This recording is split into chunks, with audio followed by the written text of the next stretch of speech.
السلام عليكم ورحمة الله وبركاته. الحمد لله رب العالمين والعاقبة للمتقين والصلاة والسلام على أشرف الأنبياء والمرسلين نبينا محمد وعلى آله وصحبه أجمعين. أما بعد، رب اشرح لي صدري ويسر لي أمري واحلل عقدة من لساني يفقه قولي. رب زدني علما، اللهم رب زدني علما، آمین. معزز ناظرین، پیارے بھائی اور دوستو، اللہ رب العالمین نے قرآن مجید کے اندر ارشاد فرمایا وَالذَّاكِرِينَ اللَّهَ كَثِيرًا وَالذَّاكِرَاتِ أَعَدَّ اللَّهُ لَهُم مَغْفِرَةً وَأَجْرًا عَظِيمًا.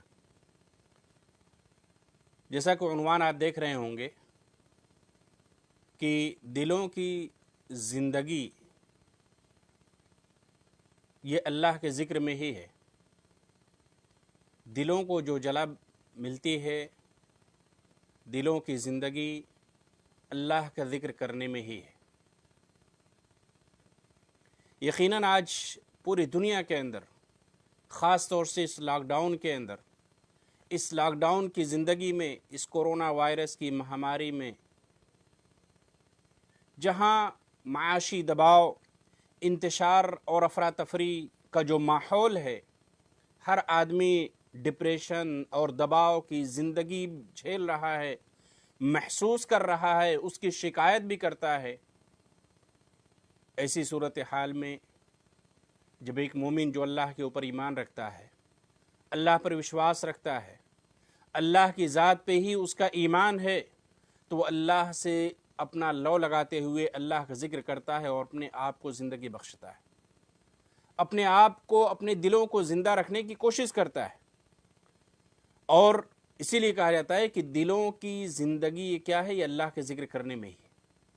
جیسا کہ ایک حدیث کے اندر اللہ کے نبی صلی اللہ علیہ وسلم نے بیان فرمایا، ابو موسیٰ اشعری رضی اللہ تعالیٰ عنہ کہتے ہیں کہ اللہ کے نبی صلی اللہ علیہ وسلم نے ارشاد فرمایا، اس شخص کی مثال جو اللہ تعالیٰ کا ذکر کرتا ہے اور اس کی مثال جو اللہ کا ذکر نہیں کرتا ہے، زندے اور مردے کی مثال ہے.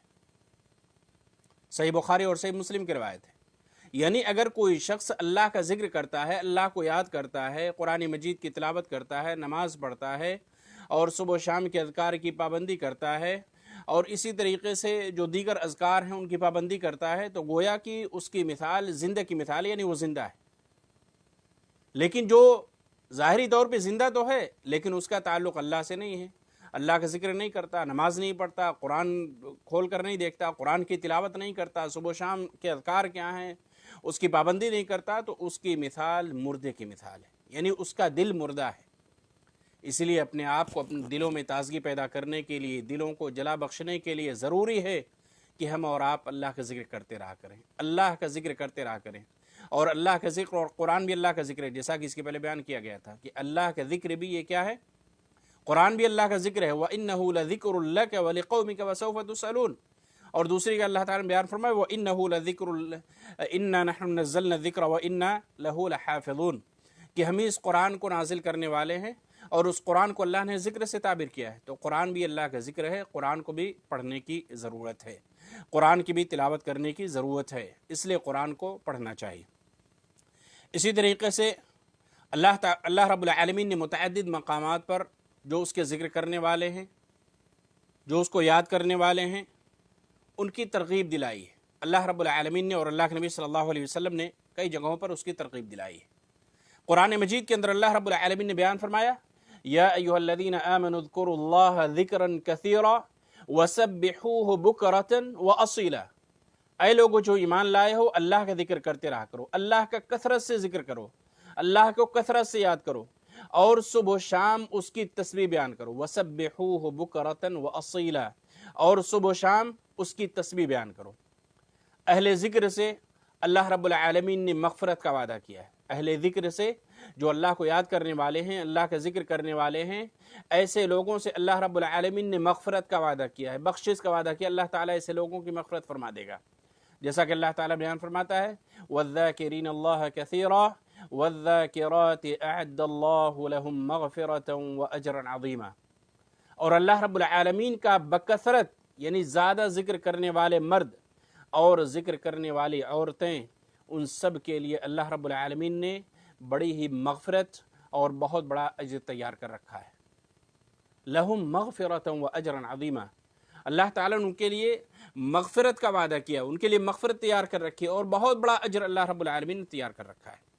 اسی طریقے سے اللہ رب العالمین نے منافقین کی جہاں پہ صفات بیان فرمائی، ان میں سے ان کی بری صفت یہ ہے کہ وہ اللہ کا ذکر کم کرتے ہیں، جیسا کہ اللہ تعالیٰ نے بیان فرمایا ان المنافقین یخادعون اللہ وهو خادعهم واذا قاموا الى الصلاة قاموا كسالى يراؤون الناس ولا يذكرون اللہ الا قلیلا، کہ منافقین جب یہ اللہ کا ذکر کرتے ہیں، اللہ کے لیے کھڑے، اللہ کے منافقین یہ کیا ہے، یہ اللہ کو دھوکہ دیتے ہیں، وہ سمجھتے ہیں کہ ہم نے اللہ کو دھوکہ دیا ہے، جبکہ اللہ نے ان کو دھوکے میں ڈال رکھا ہے۔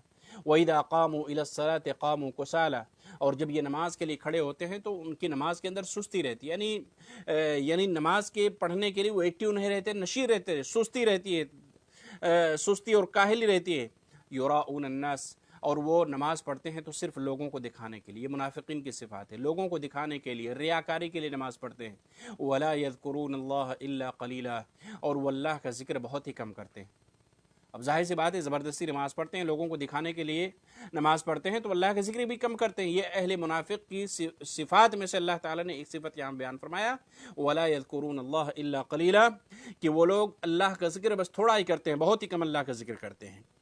تو اسی طریقے سے اللہ رب العالمین نے ایک اور جگہ بھی ارشاد فرمایا، یا ایھا الذین آمنوا لا تلہکم اموالکم ولا اولادکم عن ذکر اللہ، اے لوگو جو ایمان لائے ہو، تمہیں تمہارا مال اور تمہاری اولاد اللہ کے ذکر سے غافل نہ کر دے، یعنی یہ چیزیں، دنیاوی چیزیں، تمہارے مال، تمہارے اولاد، یہ تمہیں اللہ کے ذکر سے غافل نہ کر دیں۔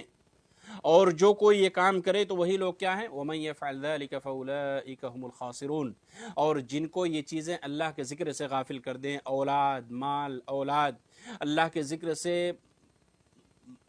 ذکر سے مشغول کر دیں، تو یہ سمجھیے کہ یہ چیزیں کیا ہے، ایسے ہی لوگ خسارہ اٹھانے والے ہیں، ایسے ہی لوگ کیا ہیں، نقصان اٹھانے والے ہیں۔ وَمَن يَفْعَلْ ذَلِكَ فَأُولَٰئِكَ هُمُ الْخَاسِرُونَ، ایسے ہی لوگ کیا ہیں، خسارہ اٹھانے والوں میں سے، نقصان اٹھانے والوں میں سے۔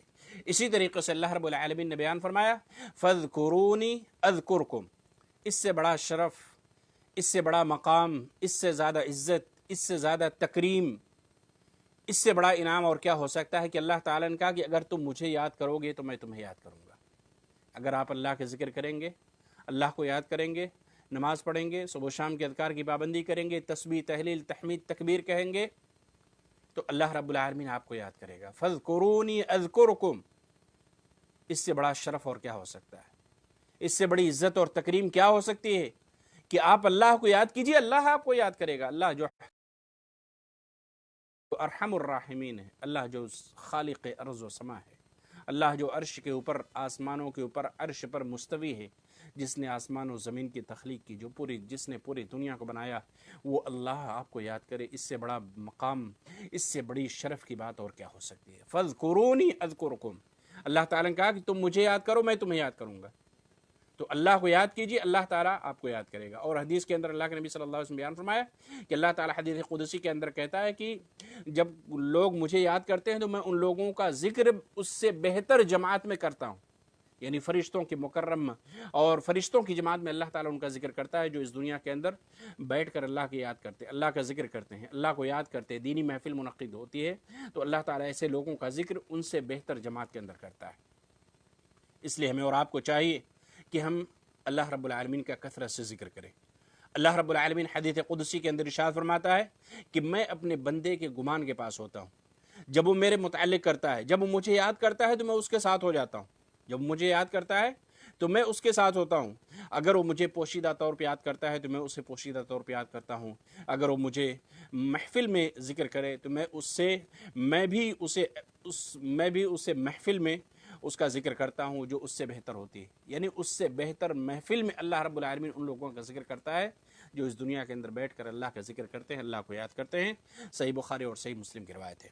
اس لیے ہمیں بھی چاہیے کہ ہم کیا کریں، اللہ رب العالمین کا ذکر کریں، نماز کی پابندی کریں، قرآن مجید کی تلاوت کا اہتمام کریں، صبح و شام کے اذکار کی پابندی کریں، تسبیح، تحلیل، تحمید، ان تمام چیزوں کا خاص طور سے خیال رکھیں اور ذکر کریں، پابندی کریں۔ اللہ رب العالمین مجھے اور آپ کو اہل ذکر میں سے بنائے، اللہ رب العالمین مجھے اور آپ کو کثرت سے ذکر کرنے والا بنا دے۔ قرآن مجید کی تلاوت کرنے والوں میں سے بنا دے، اہل قرآن میں سے بنا دے۔ اللہ تعالیٰ مجھے اور آپ کو صبح و شام کے اذکار کی پابندی کرنے والا بنا دے۔ اللہ تعالیٰ مجھے اور آپ کو قرآن و سنت کے مطابق زندگی گزارنے والا بنا دے۔ اللہ تعالیٰ جب تک زندہ رکھے ایمان اور اسلام کی حالت پہ زندہ رکھ، اور جب خاتمہ ہو تو ایمان اور اسلام پہ ہو۔ آمین ثم آمین۔ وصلی اللہ تعالی علی نبینا محمد وعلی آلہ وصحبہ اجمعین۔ والسلام علیکم ورحمۃ اللہ وبرکاتہ۔ انشاءاللہ اس کے بعد صبح و شام کے اذکار کیا ہوتے ہیں، یہ ذکر کی فضیلت یا اس کی اہمیت پہ کچھ احادیث یا قرآن کی روشنی میں آپ تک باتیں پہنچی ہیں، اور صبح و شام کے اذکار کیا ہوتے ہیں، ان کے فضائل کیا ہیں، وہ دعائیں کیا ہیں جو صبح و شام میں پڑھنی چاہیے، اس کی فضیلتیں کیا ہیں، انشاءاللہ کل کے درس میں یا اس کے بعد کے درس میں انشاءاللہ بیان کیا جائے گا۔ اللہ رب العالمین مجھے اور آپ کو کہنے سننے سے زیادہ عمل کرنے والا بنا دے۔ امید کرتا ہوں کہ آپ تمام ساتھی خیر و عافیت سے ہوں گے۔ اپنا خیال رکھیں، اپنی حفاظت کیجیے، کورونا وائرس سے بچیے۔ احتیاطی تدابیر جو ہیلتھ منسٹری کی طرف سے آپ تک پہنچی ہیں اس کا بھرپور خیال کیجیے، اور بے احتیاطی نہ برتیے، اپنے آپ کی حفاظت کیجیے، اور نماز روزے وغیرہ کی پابندی کیجیے، قرآن مجید کی تلاوت کیجیے، اللہ کے ساتھ اپنے تعلقات کو مضبوط کیجیے۔ اللہ رب العالمین ہم تمام کی حفاظت فرمائے، اور گزارش ہے کہ آپ اس جیسی ویڈیوز دوسرے لوگوں تک بھی پہنچائیں، گروپوں میں شیئر کریں۔ والسلام علیکم ورحمۃ اللہ وبرکاتہ۔